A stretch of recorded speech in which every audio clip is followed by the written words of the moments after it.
विद्यार्थी मित्रों, कोरोना का काल, कोरोना का संकट और उसके बाद बाढ़ का संकट,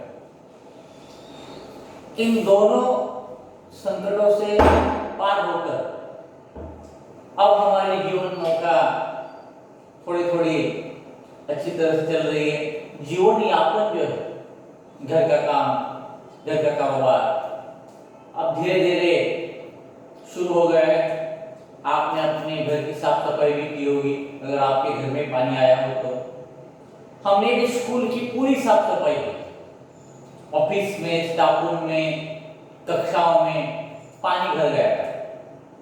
टेबल, कुर्सी, मेज, अलमारी, बेंचेस सब कुछ साफ किया है और अब कहीं जाकर स्कूल का काम थोड़ा थोड़ा शुरू हो गया है।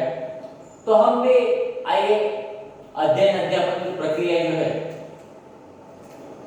आगे जारी रखते हैं। आज मैं आपको पढ़ाने वाला हूं 5वां पाठ, बंदर का धंधा। बंदर का धंधा आप अपनी कॉपी में पाठ का नाम लिख लीजिए। वैसे एक कविता है बंदर का धंधा, कॉपी में लिख लीजिए। और कवि का नाम नरेंद्र गोयल, मैंने फलक पर लिखा है, देख सकते हैं, लिख लीजिए।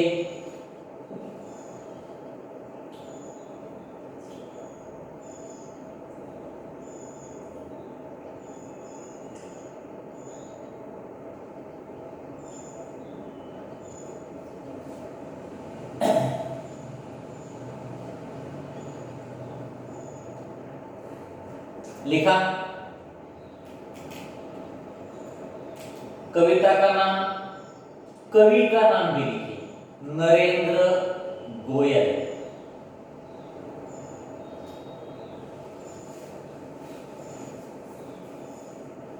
सबसे पहले तो हम कवि का परिचय देखते हैं। कवि का परिचय, उनका जन्म 21 अक्टूबर 1963 में हुआ। किताब में देखिए 21 अक्टूबर 1963 साली झाला। कहाँ हुआ? पिलखुआ, गाजियाबाद, उत्तर प्रदेश में हुआ।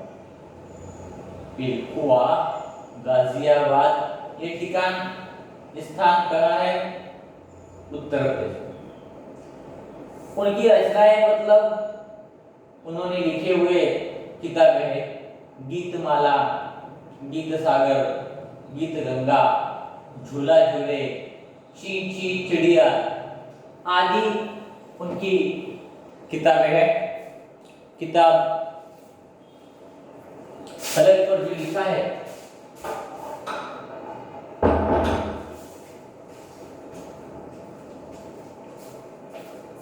जैसे जैसे मैं बताता जाऊंगा उसी वक्त शब्द लिखिए, अभी नहीं।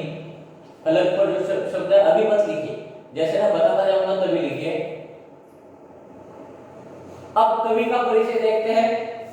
नरेंद्र गोयल जी आप बाल मनोविज्ञान के ज्ञाता माने जाते हैं। बाल मनोविज्ञान के ज्ञाता।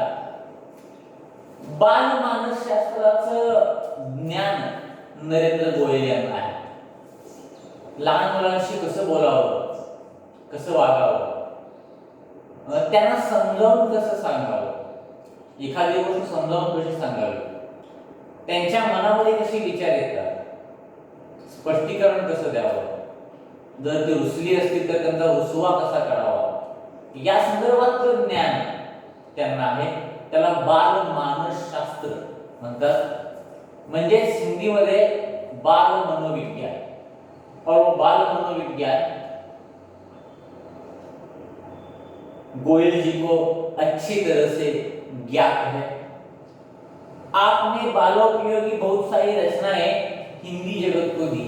उनकी ज्यादातर रचनाएं, त्यांनी जी काही पुस्तकं लिहिली, कथा लिहिल्या असतील, कविता लिहिल्या असतील, त्या लहान मुलांच्यावर आधारित लिहिल्या आहेत। बालगीत त्यांनी खूप लिहिलेली आहेत। प्रस्तुत कविता में कवि ने वनौषधियों द्वारा होने वाले पारंपरिक उपचार उसके प्रभावों पर हास्य के माध्यम से प्रकाश डाला है। आयुर्वेद एक पुराना शास्त्र है। जो वनस्पतियां हम लगाते हैं, औषधीय वनस्पतियां, उसकी जो जड़ी बूटी होती है, मूल, जड़ी मतलब मूल, और बूटी का मतलब है वनौषधि। जड़ी बूटी के माध्यम से किस तरह से हम क्या कर सकते हैं, बीमारियों को दूर भगा सकते हैं, इसके बारे में उन्होंने बताया है। तो आइए हम इस कविता का अध्ययन करते हैं।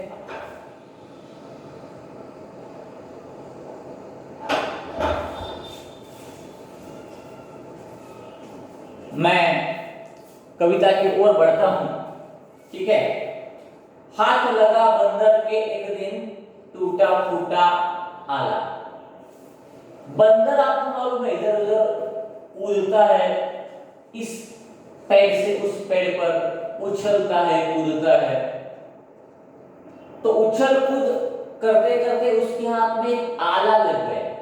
आला क्या होता है, लिख लीजिए, आला का मतलब लिख लीजिए, डॉक्टर का स्टेथोस्कोप। स्टेथोस्कोप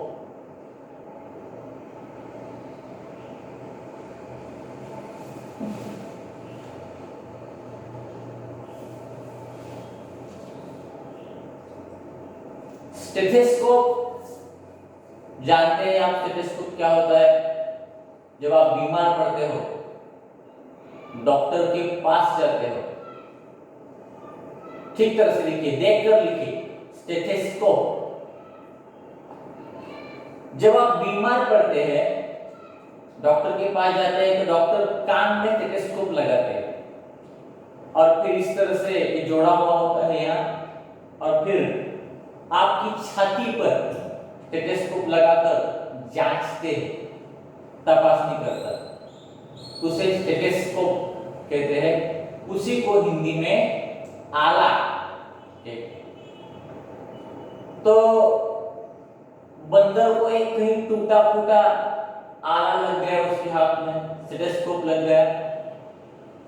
झट बंदर ने पेड़ के नीचे कुर्सी मेज ला डाला। तुरंत उसने क्या किया, कुर्सी आपको मालूम है, कुर्सी जिस पर मैं अभी बैठा हूं, मेज का मतलब क्या है, मेज, टेबल, सही, टेबल। बंदर ने क्या किया, एक टेबल सामने रखा, उसके आगे कुर्सी रखी और कुर्सी पर बैठ गया। मतलब अब वो क्या करने वाला है, डॉक्टर का काम करने वाला है। अब उसके के पास पेशेंट के तौर पर, मरीज के तौर पर, मरीज मतलब पेशेंट, रुग्ण, मराठी में हम उसे रुग्ण कहते हैं। कौन कौन आते हैं देखिए, भालू।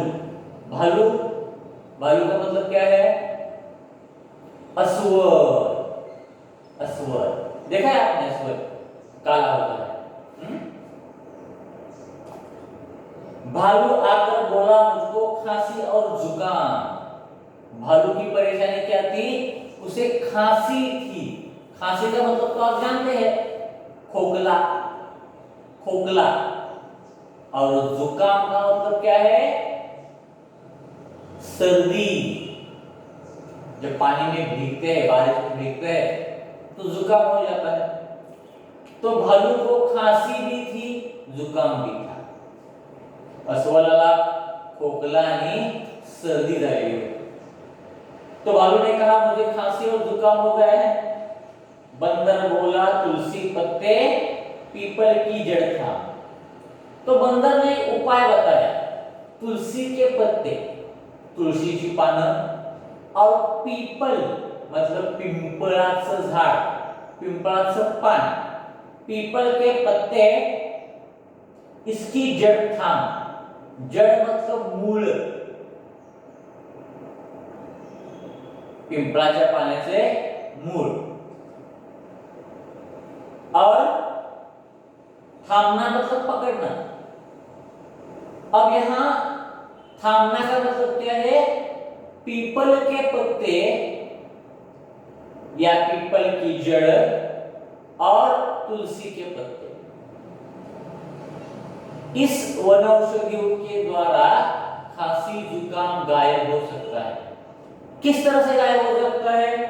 आगे बताएं। पानी में तुम इन्हें उबालो, सुबह शाम को लेना। तुलसी के पत्ते और पीपल की जड़, पिंपळाचं मूळ, तुळशीचे पानं, पिंपळाचं मूळ पाण्यामध्ये उकळायला ठेवायचं, स्वच्छ धुवून पाण्यामध्ये उकळायला ठेवायचं आणि नंतर ते पाणी गार झाल्यानंतर सकाळी संध्याकाळी प्यायचं. म्हणजे कोमट असताना सकाळी संध्याकाळी प्यायचं. सर्दी खोकला गायब होतो.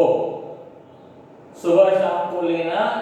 खांसी जब छूमंतर हो जाए, छूमंतर का मतलब भी मैंने लिखा है, छूमंतर गायब होना.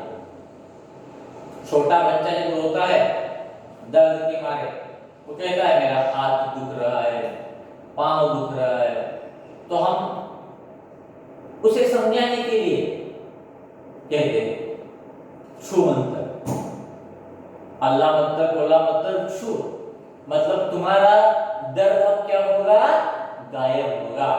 इस तरह से मंदिर कहता है तुलसी के पत्ते, पीपल की जड़ गर्म पानी में उबाल कर वो पानी पीने से सर्दी जुकाम गायब हो जाएगा. और जब खांसी गायब हो जाएगी तभी तुम मुझे फीस देना. फीस मतलब फी. बिल्ली बोली मुझको आया 104 बुखार. अब बिल्ली आई पेशेंट के तौर पर, क्या कहती है? 104 बुखार है.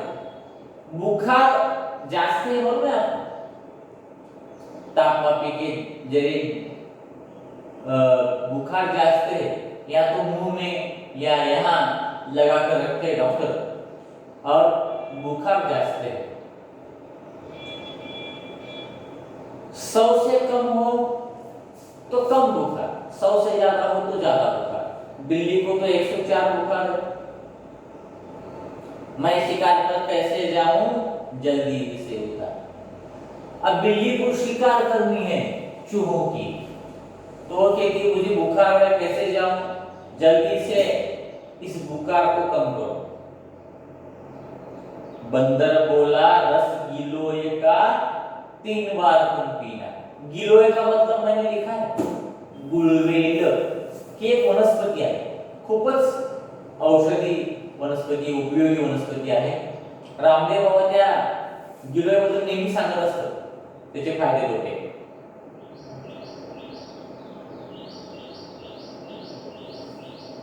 गिलोय का रस पीना, 3 दिन में 3 बार पीना. कल से तुम भी डांस करोगी इना मीना टीका. गिलोय का रस पीने से, गुळवेलाचा रस पिल्यामुळे बुखार गायब हो जाएगा, तुम तंदुरुस्त हो जाओगी, डांस करने लगोगी. इना मीना टीका क्या है? एक गाना है, एक गाना है. इना मीना टीका, डायरा मनिका, माका नका माका, रिका बिका शिका, इना मीना टीका टीका डू डायरा मनिका, माका नका मेका नका, रिका बिका शिका शिका, रम पोज रम पोज रम पोज रम पोज. इस तरह का वो गाना है. तो तुम भी इसी तरह डांस करने लगोगे. तभी लोमड़ी आकर बोली चिकना सुंदर मुझे बना. लोमड़ी का अर्थ लिखा है कोल्हा, जो कुत्ते जैसा दिखता है. कभी कभी हमारे खेतों में भी दिखाई देता है. लोमड़ी आकर बोली मुझे सुंदर दिखना है. चिकना सुंदर मतलब सुंदर दिखना है. मैं ही लिखूं सबसे सुंदर ऐसी बूटी लाओ. बूटी का मतलब वहां लिखा है वनौषधी, वनातील औषधी वनस्पति. लिख लीजिए, बूटी का मतलब है वनौषधि, मतलब वन में पाई जाने वाली औषधि वनस्पति. तो लोमड़ी चाहती है कि मैं सबसे सुंदर दिखूं, ऐसी औषधि मेरे लिए लाओ। तो बंदर क्या बताता है उपाय? बंदर बोला, घी कुंवर तुम दोनों समय लगाओ। घी कुंवर अर्थ लिखा है, लिखा है कोरफड। कोरफड वनस्पति हमारे आपके आसपास भी होगी कहीं, इस तरह से वनस्पति होती है, बहुत ही औषधीय है। अलग अलग प्रकार के बीमारियों के ऊपर इसका रस पिया जाता है, इसे लगाया जाता है। तो कोरफड ऊपर काट अंदर का जो हिस्सा है, गाभा जला अंदर का हिस्सा, वो चेहरे पे लगाने से ठंडक भी पहुंचती है और चेहरा सुंदर दिखाई देता है। बहुत, वो खाते भी है, अंदर का हिस्सा खाते भी है, सेहत के लिए भी बहुत अच्छा है। सुबह सुबह जल्दी उठकर खाना होता है। तो कोरफड दोनों समय सुबह शाम लगाओ। चमकेगा कुंदन सा चेहरा, किस मुझे दे जाओ। कुंदन सा चेहरा चमकेगा। कुंदन सा मतलब यहां अगर से लिखा नहीं है तो मैं लिखता हूं। कुंदन का मतलब